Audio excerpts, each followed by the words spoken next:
I vent to y'all? Can I rant for a little second? Because right now I'm really frustrated about the discourse surrounding our league right now. And the real simple solution to all of this is for me to close my phone. But that's just so much easier said than done.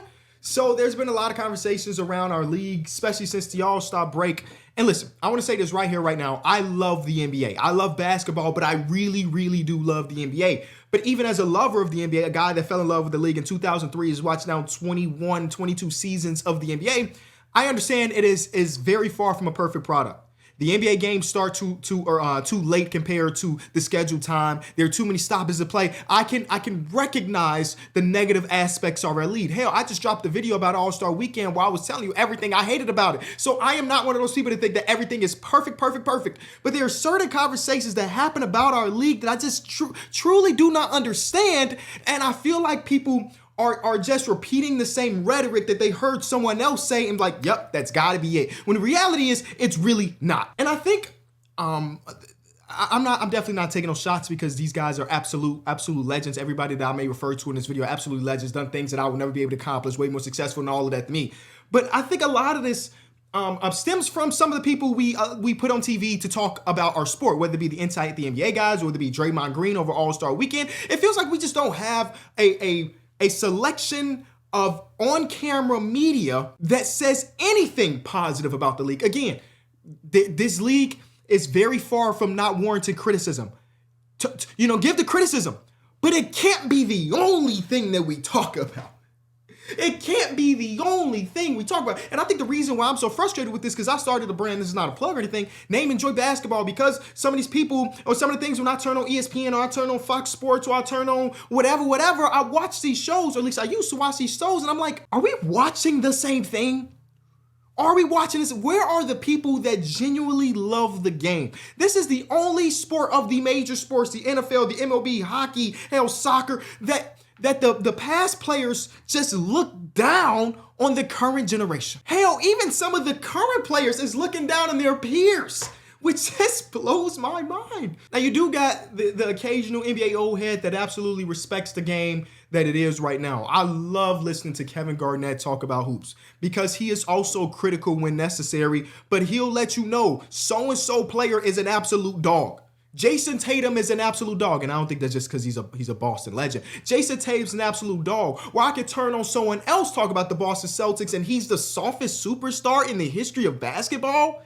Are we talking about hoops or are we not? That's why I love players like Allen Iverson, who doesn't do a lot of appearances, but every time you put a microphone in front of Allen Iverson, he is giving praises to the younger generation. Luka, Shea, Bron, they played against each other for years, but like they just give all the amount of love, and I love that type of coverage. You can talk all the trash you want about Reggie Miller and the way he covers the game or him as an analyst, but damn it, he loves basketball. And I feel that when I listen to him talk about a game. I feel the same way about like a Jamal Crawford, who hasn't done a ton of broadcast media, but when I watch him cover a Knicks game, he's out there enjoying, like you can tell they have this love for the game and they're not these stuck up, bitter old heads about the new generation. The reality is things evolve. It always has evolved. Every single era of basketball is different than the last.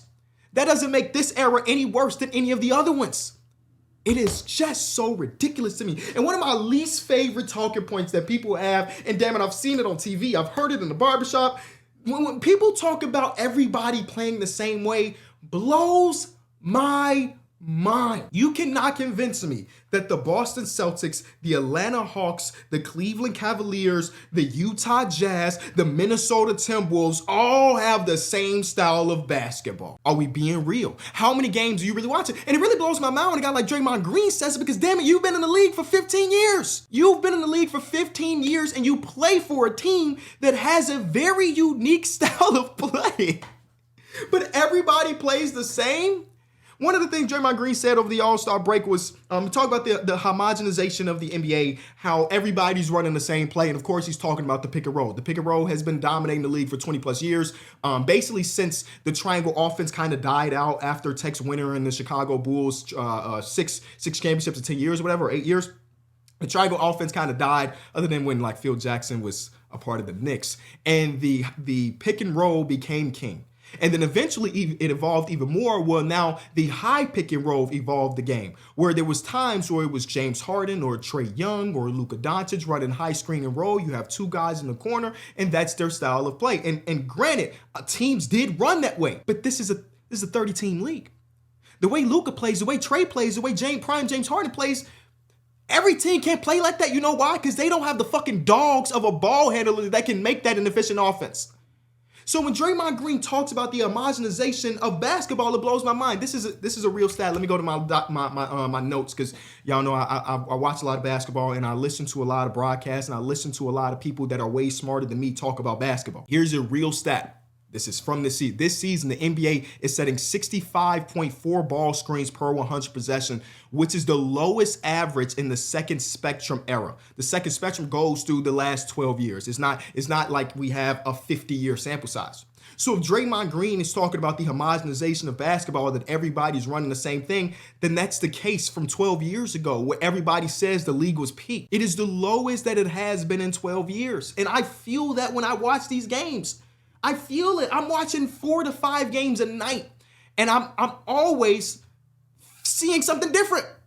Yes, the three-point ball is king. That is something that I cannot deny, but the way those three-pointers are generated objectively is just different. Some teams are doing it off ball screen. Some teams are doing with dribble penetration kick out. Some teams are doing a dribble handoff. Some teams are running a high screen and roll, hoping that you drop, and so Jason Tatum can shoot the three. This league is as diverse as it ever has been. And if you don't believe me, well, we could go to the numbers, baby. Here's an article written by my guy Mark Shayer, and it's a guy I think I've referenced on this channel before. Our NBA teams playing the same. This is from the beginning of this season, November 21st, 2024. Now, here's one of the graphs: percentage of time in each play style. And this stems from 2004 to 2025. And what you will see is, yes, this season, and as we continue to evolve, spot up three-point shooting, or spot up shooting in general, is higher than it was in 2004, 2005. Transition offense, and that's the thing I want to talk about, is higher. But some things that were just not great watches is gone. I'm sorry. I listen. Michael Olowokandi getting a post touch is something I don't want to see in 2024. Who's the NBA equivalent? Alex Len getting a post touch for the Lakers is something that I'm happy is cut out of basketball. So with it being lower, I think that's good for the game. And one of the things that we need to recognize here is this transition, because this transition frequency being higher now than it was in 2014 and 2004 is one of the reasons why we do get so many spot up three-point shots. The game is faster and defenses have to react faster, which means that if I'm getting back on defense, it's impossible for to cover everything. And because of that, I may give up an open three. That's the full thing. When you talk about teams playing the same, what is this? What is this? This right here shows you the percentage of teams' possessions and how they generate their offense. So, for example, the Golden State Warriors are number one in points generated through a cut. When if you watch the Warriors with their split action and everything, you see that. You see the same thing with the Denver Nuggets, because Nikola Jokic is a passing wizard and he gets so much attention. Atlanta Hawks, and at the bottom of the list, you have teams like the 76ers or the Charlotte Hornets. You have teams like the Utah Jazz that, because they don't have much individual on-ball creation, they get a lot of their points or a lot of their possessions and within off screens, or you get handoffs and isolation, which makes sense if you watch the Boston Celtics. A lot of times it is Jason Tatum or Jaylen Brown cooking their man, getting past the first defender, crashing the defense and kicking out to a three-pointer or going up for a finish. These numbers, if you're watching these games, it make a lot of sense. If you watch let me get this over here. If you watch the Memphis Grizzlies, you recognize that this is the fastest team in basketball. They are dramatically different. They are like, I don't even know, 10 percentage points, 12 percentage points better in transition or more frequent in transition than the Minnesota Timberwolves. You trying to explain to me that that's an homogenization of our game? No way, bro. No way. And one thing I do every single offseason, I've been very candid about this. When the offseason hits, I still want my NBA fix, right? And what I usually do is I go back and watch old games, whether it be from the latest I really go is the mid-90s, because I can't do 6 pixels and try, is that Julius Erving? I can't do that. So I go mid-90s and I just watch random NBA games. And luckily for me, A lot of NBA games are just on YouTube, full stop. You can watch the full game. You can watch the full series between the Denver Nuggets and the Dallas Mavericks from 2009. I've done that. It's just all on YouTube. And if you want to go more recent, the last like 10 to 15 years are just on NBA League Pass. So like I can get a bunch of different eras of basketball, and I watch all of those eras of basketball. And guess what? I enjoy them all. I'm not one of those people that's going to compare the way the 90s played to the 2000s, because I recognize the evolution is very important every single sport that we play. I'm not a huge football guy. I watch football. I care about the NFL, but I would definitely never create a YouTube channel about the NFL because I'm not that locked in. And I tend to like to at least know a little bit of what I'm talking about when I be making videos and stuff. But I recognize that the game has evolved so much since when I was a kid, where it felt like the running back was the most important player outside of the quarterback. Nowadays, you don't even draft running backs in the first couple rounds. They just get replacement guys, and just unless you have like a Saquon or something, you just get replacement guys to do their thing. The game has evolved in, and I'll never see an old-timey player. I'll never see Peyton Manning be like, back in my day, because they recognize that the game is always going to evolve. And I think that nostalgia is one of the most dangerous things when it comes to sports, and I guess media in general, whether it be through reading or whether it be through TV or movies. Nostalgia kills a lot of things, and I am very, very guilty of looking at things with my nostalgia lens, because at the end of the day, you fall in love with something, and that's the thing you want to see all the time. 2003 was like the dead era of basketball. That's right when Bron was coming in. This is post Michael Jordan. Things were not good for the NBA, but when I became a fan, that's what I loved, right? Because people are very nostalgic about their eras of basketball, they use that as a way to say the league is not the same, basketball is not the same, and they need to get back to this. People that say that the league has lost creativity, I swear to you, I question if they actually watched the game when they said they watched the game. This is Cleaning the Glasses. It is a site that I've used a ton in the last 5 years of me covering this sport, and the furthest they go back in history is 2003, 2004. You can look at the league average. This is offensive shooting efficiency, frequency, my goodness.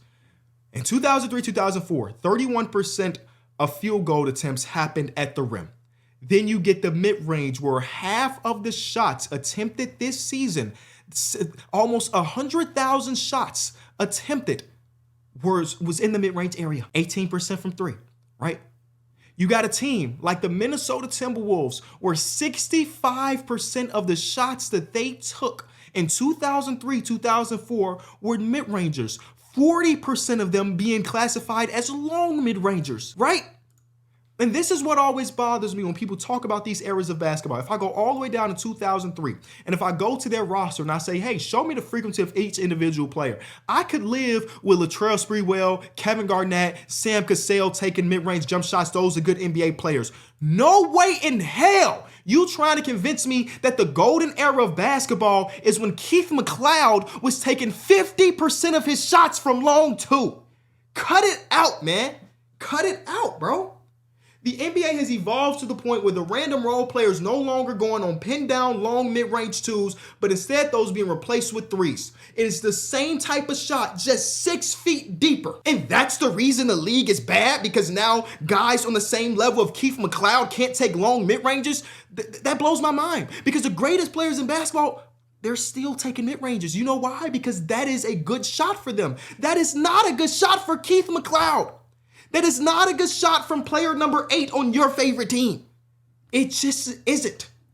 So the NBA has evolved to the point where that is not a shot that teams want to take anymore. Do we want to see the shot go in or not? As NBA fans, do you want to see the ball go into the basket or not? Because if you want to revert back to this, efficient offenses will not exist. They just won't. And I hate to make Keith McLeod like this, the martyr of the video. I don't know anything about him. Other than the fact that on those long mid-rangers that we're talking about, he shot 28%. So 53% of his shots were from long two, and he shot 28% of them. And they went in. But hey, the NBA has lost its juice. Everybody plays the same. Cut it out, man. It bothers me, right? Now, if we look at those same exact stats from nowadays, you talk about league averages, right? Nowadays, we come to frequency, 31% of shots are coming at the rim, which is the exact same as 2000. That's almost down to the decimal point. The same amount of rim pressure we have today is what they had in 2003, 2004. Mid-rangers from 50% is down to 30%. Now, what you will see is long mid-rangers don't exist as much as they used to. But when we will do this in a second, I'll show you long mid-rangers do exist for good players. Now they're being replaced with short mid-ranges, which is the floater area. This is where Jaren Jackson Jr., Jalen Brunson, some of the great players we have in basketball, that floater area is their bread and butter. And now we take 39%, rounding up a little bit, 39% of our shots from three. So here are the numbers on those long mid-ranges: DeMar DeRozan, Joel Embiid, Chris Middleton, Jamal Murray, Dennis Schroeder, Paolo Banchero, Brandon Ingram, Paul George, and we're going to cut off there, Kevin Porter Jr. I didn't realize he was taking that many long twos. Kevin Durant, so on and so forth. What you recognize from the top percentage of people when it comes to mid-range jump shots, these are the guys you want taking mid-range jump shots because at the end of the day, they're just bucket getters, right? Shout out to Dennis Schroeder. They're just bucket getters at the end of the day. So you feel comfortable with them taking the shot. Now, going back to 2003, these are the top people taking mid-rangers: Bimbo Coles, Omar Cook, Christian Laettner. Shout out to Bulls legend Eddie Robinson, Sean Rooks, Jabari Smith Sr., Reese Gaines, Tom Gugliotta, Jacques Vaughn. Look at this, bro.